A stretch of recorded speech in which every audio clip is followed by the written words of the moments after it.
जय महाराष्ट्र।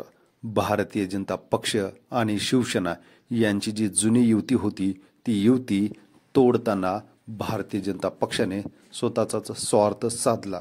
अशाच वेळी या ठिकाणी शिंदे गट आणि अजित पवार गट या दोघांचेही पक्ष फोडत पक्ष त्यांच्या ताब्यात देण्यात आले।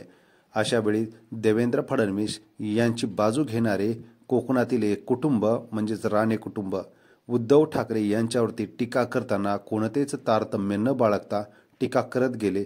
आणि अशातच आता ज्या भारतीय जनता पक्षासोबत जाऊन काँग्रेसची सत्ता सोडलेले राणे स्वतःचा पक्षही भारतीय जनता पक्षात विलीन करणारे राणे या राणेंना राज्यसभेचं तिकीट नाकारण्यात आलं।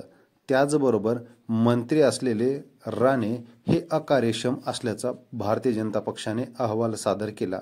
त्यामुळे राज्यसभा गेली आणि आता कुठेतरी लोकसभेचं तिकीट मिळेल अशी अपेक्षा असतानाच शिंदे गटाकडे ही जागा आहे। त्यामुळे या ठिकाणी आता उदय सामंत यांचे बंधू सामंत हे जे आहेत या ठिकाणी उभे राहणार आहेत।